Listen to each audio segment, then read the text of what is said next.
watching or listening to the My Comic Book Journey podcast. I'm your host, KNDY.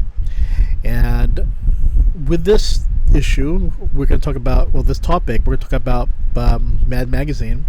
And one of the things I want to do is explore Mad Magazine and also Cracked Magazine through my Comic Book Journey podcast, because growing up, as much as I read comic books, I also read Mad and Cracked, which were comic books pretty much, but usually based on whatever theme or movie or whatever is going on at the time, or television show. And you would get numerous stories and also things that were not comic book stories. But the thing is, though, is that they pretty much featured wonderful artwork and were created. A lot of the stories are in comic book style format. No superheroes or anything like that. It's just pretty much, parodies of movies or television shows at the time. So the one we're going to look at is Mad Magazine, issue number 72 from July 1962.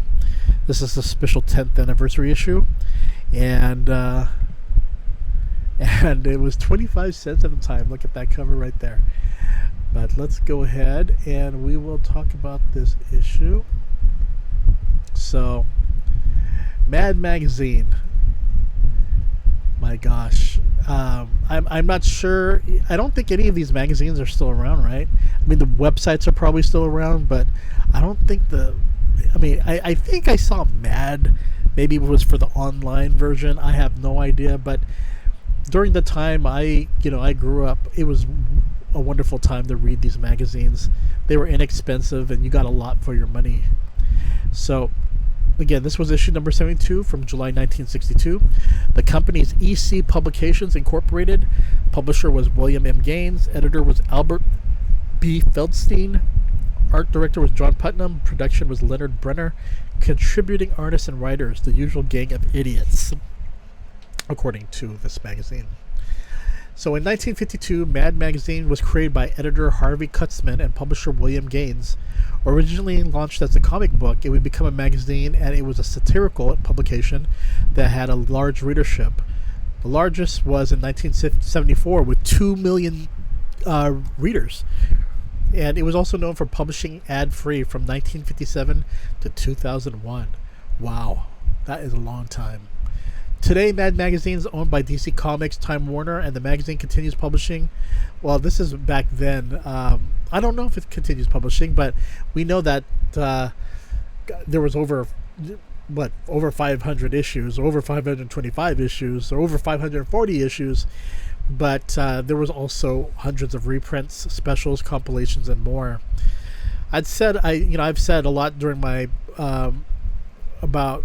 Well, I'm not sure if I talked about it yet in the past about Cracked Magazine, but who could ever forget these issues where you would go to the grocery store and people had the urge to fold the final page, the back cover, because you would get the special image of something.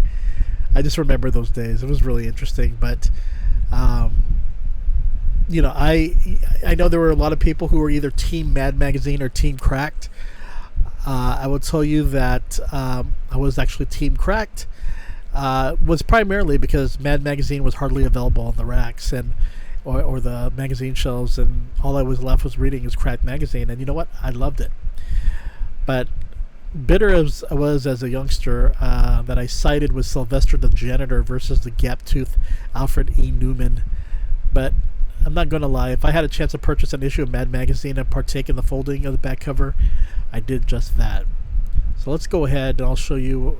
This one's from 1962, so you can see how it is with there's JFK and yeah, this is actually a JFK issue from 1962. You can see how it looks. So with issue 72, the main feature story is Seamen in Action, and it's interesting to see President John F. Kennedy and his wife and little Caroline featured. It's considered one of the JFK issues for collectors to get, with issue 66 and the JFK January 1961 issue being one of the more pricier issues to find if you are a collector.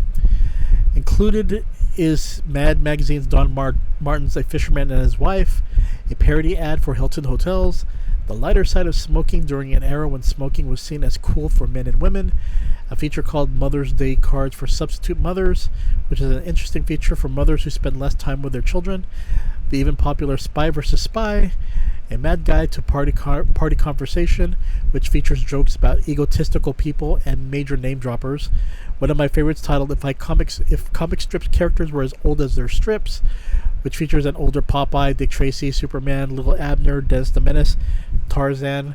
Another Mother's Day's feature was with Mad Mother's Day Gift Suggestions, a Mad Magazine look at prison movies, a Mad Magazine look at the eating habits of animals, and Mad Magazine Do-It-Yourself Guide to TV repairs. Especially surprising is how much effort was put into the guide alone.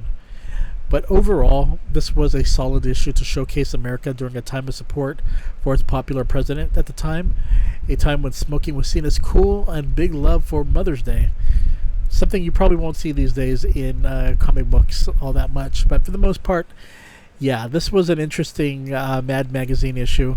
Again, this is something you want to get and pick up if you are a collector, and if you are a collector of JFK memorabilia, this one is definitely worth it just for that. Okay, everyone, you all take care, and I will see you later. Wink, wink, and take care, everyone. Bye-bye.